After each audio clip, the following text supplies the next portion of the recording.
आपको बता दें, कल कचहरी में हमने आपको संभल हिंसा पर यूपी सरकार को सौंपी गई कुछ न्यायिक रिपोर्ट की जानकारी सामने रखी थी। सूत्रों के मुताबिक रिपोर्ट में कई चौंकाने वाले खुलासे हुए थे।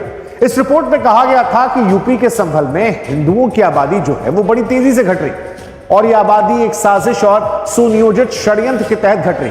कहा यह भी गया कि जब जब संभल में दंगा हुआ उसके बाद हिंदुओं का पलायन हुआ। एक आंकड़ा दिया गया कि आजादी के बाद से संभल में अब तक 30% हिंदू गायब। अब सवाल यह है कि हिंदू गए कहां पर, और इसी सच को खंगालने के लिए हमारे रिपोर्टर संभल पहुंचे।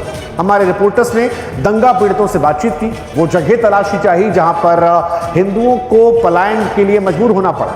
लेकिन दूसरी तरफ हमें वो लोग भी मिले जो कहते हैं कि संभल में सब कुछ ठीक चल रहा है, गंगा जमनी तहजीब है। आपको संभल में दोनों वर्जन आज इस पहली पेशी में हम दिखाते हैं। तारीख 28 अगस्त, दिन गुरुवार का था।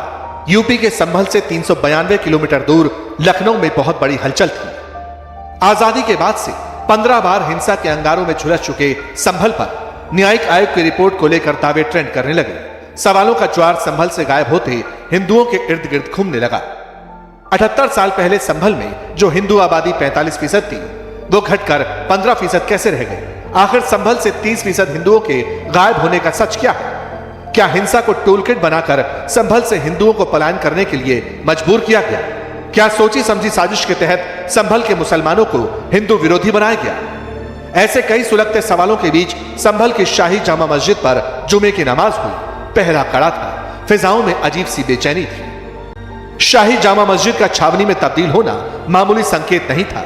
24 नवंबर 2024 के दोपहर इसी मस्जिद पर नफरत की चिंगारियां उठी तो संभल सुलग उठा था।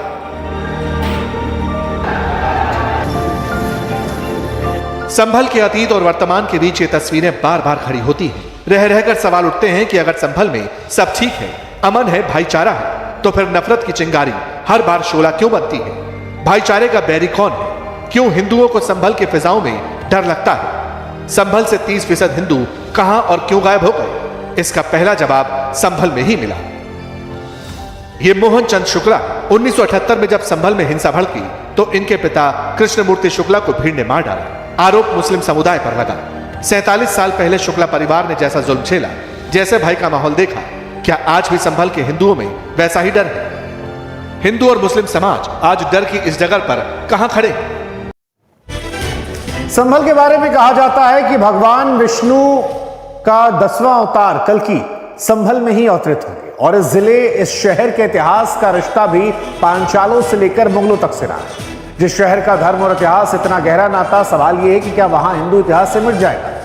संभल को लेकर जुडिशियल कमीशन की रिपोर्ट जो सूत्रों ने दी है वो बड़ी गंभीर है और इसमें कहा गया है कि आजादी के बाद से संभल में डेमोग्राफी जो है वो बदल चुकी है। हिंदू आज गिनती के तौर पर रह चुके हैं। कई जानकारी हमारे पास है जो ग्राफिक जरिए समझाते हैं आपको। जैसे कहा गया कि 1947 में जब आजादी हुई तब संभल में 45% हिंदू थे और 55% जो है वो मुस्लिम आबादी थी।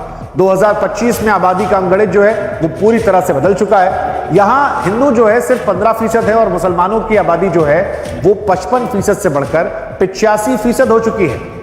इसका मतलब यह है कि आजादी के जो 78 साल गुजरे उसमें संभल में 30% हिंदुओं की आबादी कम हो गई, जबकि मुसलमानों की आबादी बढ़ती चली गई। हिंदू और मुसलमान की आबादी में इतना बड़ा बदलाव होता रहा, सरकारें देखती रही, ये बातें हैरान करती हैं, लेकिन इसके पीछे की मॉडस ऑपरेंडी जो है वो हैरान करने वाली है। आबादी में बदलाव की जड़ें संभल के 15 दंगों में छिपी हैं। अब ये भी अपने आप में एक चर्चा का विषय है। 1947 के बाद से इस जगह पर 15 दंगे हो गए। हर दंगे में मारे जाने वाले हिंदुओं की तादाद ज्यादा रही। डर के मारे बड़ी संख्या में हिंदुओं ने इलाका छोड़ा, उनमें से बहुतों ने धर्म बदल लिया। दंगों की आड़ में संभल के मंदिरों को निशाना बनाया गया, तीर्थों पर कब्जा किया गया। हिंदुओं के साथ बड़ी सोची समझी चाल के तहत यहां पर यह बदलाव हुए। सूत्रों के मुताबिक जो जानकारियां आई हैं, जो जुडिशियल इंक्वायरी कमीशन की रिपोर्ट आई है, उसमें इन तमाम बातों का जिक्र किया गया और ये हम नहीं कह रहे, ये उस रिपोर्ट में कहा जा रहा है। रिपोर्ट कहती है कि संभल में हिंदुओं पर जुल्म जो है वो डेमोग्राफी में इस बदलाव के पीछे गजवाए हिंद की साजिश थी। हिंदुओं की आबादी कम करके संभल को आतंक का गढ़ बनाने की तैयारी थी। संभल में तुर्क समुदाय के लोगों ने कन्वर्टेड आतंकवादियों का नेटवर्क तैयार किया। संभल से ही पूरे दक्षिण एशिया में टेरर नेटवर्क का विस्तार किया जा रहा था। संभल में जिन आतंकवादी संगठनों को खाद पानी दिया जा रहा था वो कोई मामूली या छोटे मोटे टेरर ऑर्गेनाइजेशन नहीं थे। इनमें अलकायदा, हिजबुल मुजाहिदीन, हरकत अल मुजाहिदीन, तहरीक तालिबान और इस्लामिक स्टेट जैसे खूंखार आतंकवादी संगठनों का बाकायदा नेटवर्क था। संभल की डेमोग्राफी में बदलाव के लिए इस टेरर नेटवर्क के साथ साथ लव जिहाद का भी इस्तेमाल किया गया। सूत्रों का दावा है कि मुख्यमंत्री को सौंपी गई जांच रिपोर्ट में इन तमाम बातों का जिक्र है। रिपोर्ट मिलने के बाद मुख्यमंत्री योगी आदित्यनाथ ने कहा कि डेमोग्राफी में बदलाव की साजिश को बर्दाश्त नहीं किया जाएगा, लेकिन इस पर सियासत जो है वो शुरू हो गई है। संभल न्यायिक आयोग की रिपोर्ट के बाद आज पहली बार जुम्मे की नमाज हो रही है और जुम्मे की नमाज में अतिरिक्त सुरक्षा व्यवस्था तैनात की गई है प्रशासन की ओर से। आज पहला दिन होगा जब इस तरह की नमाज पढ़ी जाएगी। महत्वपूर्ण इसलिए हो जाता है क्योंकि रिपोर्ट में बहुत सारी ऐसी बातें लिखी गई हैं जिसमें हिंदू आबादी 15% हुई है, तो वहीं दूसरी ओर मुसलमान की आबादी यहाँ पर कई गुना ज़्यादा बढ़ गई है। रिपोर्ट के आधार पर कई ऐसी बातें भी लिखी गई हैं जिसके बाद संभवतः तनाव बढ़ने की स्थितियां रही हैं। खासतौर से अतिरिक्त कंपनीज को डिप्लॉय किया गया है, ये ध्यान में रखते हुए कि भारतीय न्याय संहिता की धारा 163 को आज लागू कर दिया गया है। आयोग ने जो दी है रिपोर्ट बिल्कुल सत्य दी है, बिल्कुल सही रिपोर्ट है ये। बिल्कुल ना तो हिंदू जो है यहाँ से चला जाता है, यहाँ से कोई सुनवाई ना होती, किसी की सुनवाई ना हो रही है यहाँ पे, तो क्या करें यहाँ पे। तो आयोग ने जो लिखा है बिल्कुल सत्य लिखा है। बिल्कुल आयोग का धन्यवाद बोलता हूँ, बहुत बहुत धन्यवाद। उन्होंने जो है सुनवाई तो करी, कुछ किया तो सही, कुछ ना तो आज तक कोई सुनवाई नहीं हुई, कुछ नहीं हुआ। दंगे में क्या कुछ हुआ था आपके परिवार के साथ? अरे हमारे फादर के लिए तो ये समझ लिए वहाँ पे जो है उनका फोटो ये हैगा, देखिए उनका किस तरकीब से मारा है उन्हें, देखिए उनका फोटो। अच्छा। किस उससे मारा है इनका फोटो देखिए आप, किस उससे मारा, ये जलाया है, वो मारे हैं, अद्धे चौके मारे हैं, जली हुई लकड़ी हैं पड़ी हैं और सारी गोलियां मारी हैं। ये देखिए कितनी बुरी तरीके से बंडी उंडी पहनना है। वो तो इनकी लाहत समझ में भी ना आती, इनकी बंडी में कागज निकले थे, कागज आए थे मुर्दाबाद से। अच्छा। और हमें लाहत भी नहीं दी इन लोगों ने। अच्छा। न लाहत भी नहीं मिली वहाँ से, वहीं क्रियाक्रम करा दिए उन्होंने। हिंदुस्तान जो है ये एक गंगा जमनी तहजीब का गहवारा है, ख़ासतौर से संभल।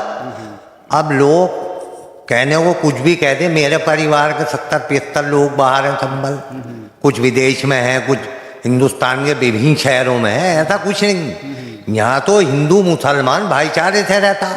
हम उनके यहाँ जाते हैं, वो हमारे यहाँ आती हैं, हम उन्हें बधाई देती हैं, वो हमें बधाई देती हैं। ये एक भ्रम है, ये एक अफवाह है। संभल से हिंदुओं के गायब होने की इनसाइड स्टोरी जितनी विचित्र है उतने ही सवालों के कटघरे में खड़ी है। एनडीटीवी रिपोर्टर मुकेश सिंह सेंगर 1992 के एक और दंगा पीड़ित को खोज लाए। ये कमल दिवाकर है। 1992 में जब हिंसा भड़की तो पूरा परिवार संभल से पलायन कर गया। तो क्या संभल से हिंदुओं के पलायन के पीछे मुस्लिम टोलों में बढ़ती नफरत है? जो दंगाई थे हमारे घरों में वहाँ आग लगा दी। हमारे जो घर थे हम खुला हुआ वहाँ से छोड़कर चले गए थे और ऐसी स्थिति हो गई थी क्योंकि बहन बेटियों की भी बचाना होता है, क्योंकि लोग दंगाई क्या करते हैं, सबसे पहले बहन बेटियों को टारगेट करते हैं। और कोई भी व्यक्ति अपने सामने अपने परिवार का जो व्यक्ति है बहन बेटियों को छेड़ना, दुष्कर्म करना, वो कभी भी बर्दाश्त नहीं करेगा। तो ऐसी स्थिति में वहाँ हमारे परिवार जो है पलायन की स्थिति ऐसी बन गई कि हमें वहाँ से मकान छोड़ना पड़ा और वहाँ से भागना पड़ा। अगर नहीं भागते तो ये लोग दंगाई हमें मार देते। तो और कहाँ गए आप लोग पलायन करके?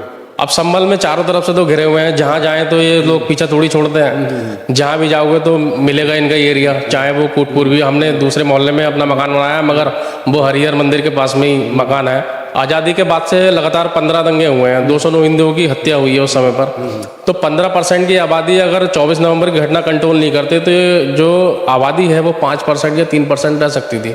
क्योंकि ये लोग क्या करते हैं, पहले तो प्रशासन से उलझते हैं, उसके बाद जब प्रशासन जब कमजोर पड़ जाता है तो ये हिंदुओं के घरों की तरफ को टारगेट करते हैं, हिंदुओं के घरों को टारगेट करते हैं और ऐसी स्थिति बना देते हैं कि हिंदू डर की वजह से पलायन कर जाए, अपनी जान बचाना भारी पड़ जाती है। ऐसा कुछ नहीं, कुछ नहीं है, ये सब कहने वाली बात है। सब वही लोग हैं, सब मोहब्बत वाले लोग हैं, कोई टेंशन नहीं, कोई किसी को परेशानी नहीं है, कोई दंगे कुछ नहीं।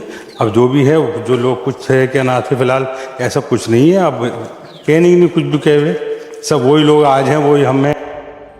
डर के आगे घर द्वार छोड़ने वाले एक और हिंदू परिवार की आप भी थी कैमरे में कैप्चर हुई। ये राष्ट्रबंधु रस्तोगी 1986 के दंगे में इनके पिता भगवत शरण को भीड़ ने बेरहमी से मार डाला। आज भी जब संभल की फिजाओं में नफरत की गर्माहट महसूस होती है, ये परिवार सहम उठता है। 9 अप्रैल 1986 की घटना है ये। उस दिन जो है शहर का निजा लगा हुआ था, जो मुसलमानों का एक त्यौहार है जो होली के बाद मनाया जाता है। ये चमन सराय में और अस्पताल के चौराहे पर लगा हुआ था। वहाँ पर मुसलमानों ने ये उड़ा दिया, ये एक अफवाह उड़ा दी कि यहाँ पर 2 मुसलमानों को हिंदुओं ने मार दिया है। उसके कारण से यहाँ पर अघोषित कर्फ्यू की स्थिति आ गई थी। मेला खत्म हो गया था, अघोषित कर्फ्यू की स्थिति आ गई थी। उसी दिन पुष्पा सिंघल जो एक भाजपा की लीडर थी वो आई हुई थी। उन्हें सुनने के लिए, मेरे फादर राजनीति के थे, राजनीतिक आदमी थे, इसलिए उनका सुनने के लिए गए थे वहाँ पर। जब वो वहाँ से लौटे तो घंटाघर के पास एक खैर हलवाई की दुकान है, जो हमारे चीनी का काम होता था, थोक का। वो रिटेलर थे हमारे यहाँ से, थोक में चीनी खरीद करके रिटेल में बेचते थे। उनकी दुकान पड़ती थी। मेरे फादर मेरे चीनी लेने के लिए उनके दुकान पर गए। उधर से भीड़ का एक रौला आया तो दुकानदार ने कहा, भगत जी तुम अंदर को आ जाओ, कभी चोट पैंट लग जाए। उम्रदार व्यक्ति थे वो। और जो है उनकी बात सुनकर के एक करीब दुकान में 1 मीटर अंदर चले गए। उन्होंने जो है जैसे वो अंदर गए, उन्होंने अपना जो दरवाज़ा बंद कर लिया। और उसके बाद उन्होंने जो कर्मचारी थे वो और जो सड़क के कुछ आदमी अंदर चले गए थे वो, उन्होंने 23-24 आदमी मिलकर के उनका मर्डर अत्यंत निशंसतापूर्वक कर दिया। कोई पकड़ा गया हत्याकांड में? नहीं, उसे पकड़े गए थे 7 आदमी, लेकिन जो है उनके समाजवादी पार्टी के आदमी ने उनकी पैरवी करके, उस वक्त उनकी सरकार थी, उन्हें छुड़वा दे। किसी को मेरे लाख कोशिश करने के बावजूद, मैंने खूब मुकदमे लड़ाए उसके, लेकिन जो है निरंतर प्रयास करने के बावजूद किसी को सजा नहीं हुई। मैं खुद जिस स्कूल में मैंने शिक्षा ली थी, उस स्कूल का नाम था सनातन धर्म पब्लिक स्कूल। और इस स्कूल में 90% नॉन मुस्लिम थे और हम सिर्फ 2 बच्चे मुस्लिम थे। कभी भी कोई ऐसी बात नहीं। और दूसरी बात रही है, यहाँ पर जितने भी बड़े कारोबारी हैं सब हमारे हिंदू भाई हैं और मुस्लिम लोग उनसे कारोबार करते हैं, खरीदी करते हैं। चाहे वो गुरु स्वीट्स हो, चाहे वो आदित्य मसारी किराना वाले स्टोर वाले हों, सब बड़े कारोबारी संभल में हैं। और हिंदू मुस्लिम भाईचारा यहाँ हमेशा कायम है और कायम रहेगा। संभल में अगर सौहार्द की पुरवाई बहती है तो फिर नफरत क्यों बार बार सिर उठाती है? संभल को सुलगाने वाली साजिशें फिर कहां से किसके इशारे पर भड़कती हैं? सवाल यह भी था कि अगर अमन है तो फिर संभल के हिंदुओं में भय क्यों? हिंदू आबादी घटकर 15% रह गई। संभल की डेमोग्राफी बदलने में कौन लगा है? डेमोग्राफी चेंज जो कराते हैं ना, 45% से हम 15% पे आ गए, वो ये कारण था। हुआ ये, जब उन्होंने देखा लोगों ने, हिंदुओं ने, कि कोई न्याय नहीं मिल रहा कहीं से, तो क्या करें, अलावा इसके कि शिफ्टिंग के अलावा कोई चारा नहीं था। और एक बात बता दूं आपको, जब हमने रिट दायर करी थी तो मैंने डीएम वगैरह से गई थी। मैं संभल की सेंसिटिवनेस को देखते हुए मुख्यालय संभल में ही बने, क्योंकि संभल के लोगों को सेफ्टी और सिक्योरिटी मिली। आयोग की रिपोर्ट में यह तक जिक्र होने के दावे हैं कि मिशन गजवा हिंद की वजह से संभल में हिंदू महज 15% रहे और हिंदू आबादी को कम कर आतंकिस्तान बनाने का गंदा खेल खेला जा रहा है। संभल के हिंदू मोहल्लों से लेकर मुस्लिम टोलों तक में आयोग की रिपोर्ट को किस चश्मे से देखा जा रहा है? हमारे यहाँ स्लीपिंग सेल ज़्यादा है, ऐसा महसूस होता। हमारे स्लीपिंग सेल है, एक्टिविटी नहीं रहती उनकी, पर तू आकर शरण ले लेते हैं, ऐसा समझा आपने। और एक बात बता दूं आपको कि संभल में अगर कोई एडिकेट व्यवस्था नहीं करी गई तो निश्चित रूप से संभल के 15% जो रहेंगे उसके 5% भी रहे। भाई तीर्थ बना रहा हो, अच्छी बात है, उसके लिए सेफ्टी सिक्योरिटी के लिए तो कुछ करो। और आप देखो जैसे शहर में घूम रहे हैं, आप महसूस भी कर रहे होंगे, 2-3 मोहल्ले ऐसे हैं जहाँ हिंदू आबादी, बाकी सब मुस्लिम एरिया। मुसलमानों ने माना है, इतिहास है दुनिया का। अयोध्या का मसला देख लीजिए, माना है, मुसलमान ने माना अदालत का फैसला। अदालत ने कह दिया कि मंदिर तुम माना। बताइए कौन सा मुसलमान ने कोई प्रतिक्रिया दी, कोई सड़क पर उतर के आया? यहाँ अगर कोर्ट कहेगा कि मंदिर है तो मानेंगे आप? अदालत का तो फैसला जो भी आएगा, हमें पूरा विश्वास है। संभल के सीने में 15 दंगों के जख्म दफन है। संभल में हवाओं का शोर तक पीड़ित परिवारों को झकझोरता है। पुराने जख्म ताजा हो जाते हैं, टीस और हुक कलेजे में नश्तर चुभ होती है। बात वहीं आकर खड़ी हो जाती है, संभल में हिंदुओं का बैरी कौन है? उधर मुस्लिम बिरादरी हिंदुओं के साथ एकजुट होकर खड़ा होने की दलीलें देती है। भाईचारे, अमन और मोहब्बत की सदाएं गली गली में गूंजती हैं। लेकिन संभल तब एक यक्ष प्रश्न बन जाता है जब इसके माथे पर हिंसा के बदनुमा दाग चस्पा होते हैं। एनडीटीवी इंडिया के लिए संभल से मुकेश सिंह सेंगर की रिपोर्ट।